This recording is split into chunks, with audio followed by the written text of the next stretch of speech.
Leo had a dream that filled his heart every single day, one that was as boundless as the sky itself. He wanted to be a pilot soaring above the clouds, exploring the world from high above, where everything looked small and magical.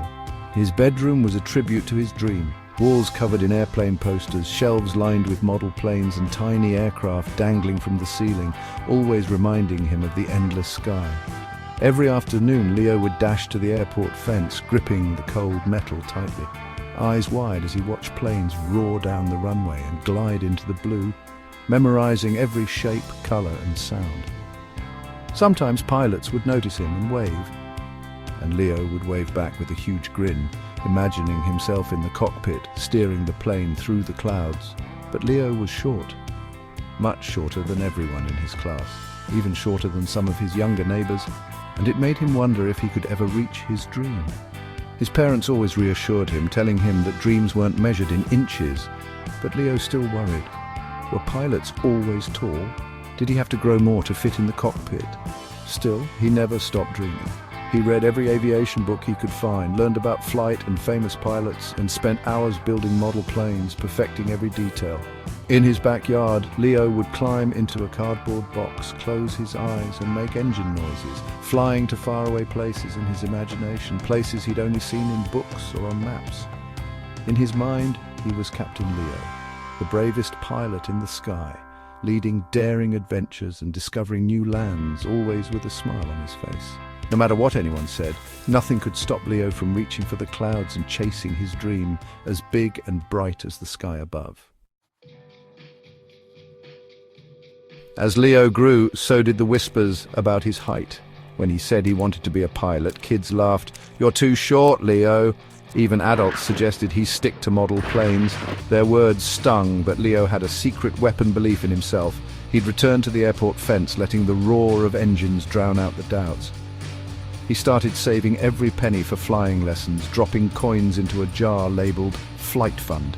Each clink was a promise to himself he'd prove them wrong. Leo's determination burned brighter than any doubt. On his 16th birthday, Leo finally took his first flying lesson. It was a day he'd been counting down to for years, ever since he first saw a plane soar overhead and dreamed of being up there himself. He walked into the flight school, heart pounding with excitement and nerves, and met Mr. Henderson, a kind instructor who saw Leo's passion, not his height or his doubts. Mr. Henderson's warm smile made Leo feel like he belonged.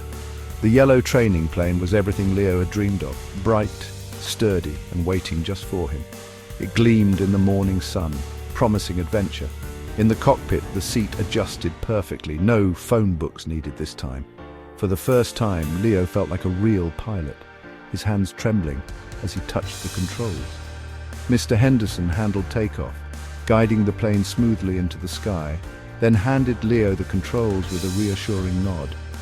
Leo steered, awestruck, finally seeing the world from above. The fields and roads below looked like a patchwork quilt, and for a moment he felt weightless, free from every worry.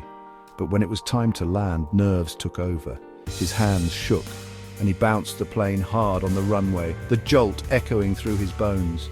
The engine sputtered to a stop. Disappointment washed over Leo, heavier than he'd ever felt before. The laughter of doubters echoed in his mind, memories of classmates who said he'd never make it, their voices growing louder in the silence. Maybe he wasn't meant to fly after all. The thought stung, and he stared at the ground, feeling smaller than ever. A single tear rolled down his cheek in the quiet cockpit, the weight of his disappointment settling in. For a moment, his dream felt impossibly far away, as if it might slip from his grasp forever. But the story wasn't over. Even in his lowest moment, a spark of hope remained, quietly urging him to try again. In the silent plane, Leo braced for disappointment, his hands trembling slightly on the controls as the memory of his rough landing replayed in his mind. But Mr. Henderson just smiled, his eyes kind and understanding, radiating calm in the tense cockpit.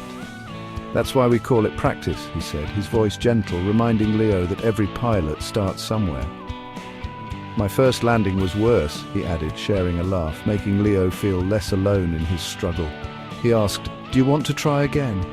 offering Leo a second chance, a moment to prove himself. Leo remembered every hour spent by the fence watching planes soar overhead, dreaming of the day he'd be up there too. Every coin in his jar, every wish made on passing airplanes, every dream that kept him going. He nodded, determination returning to his eyes. The engine roared to life, echoing the excitement and hope building inside him. This time Leo listened closely, relaxed his grip and trusted himself, feeling the support of his instructor beside him. He circled the runway, calm and focused, letting his training guide him as the world below seemed to slow down.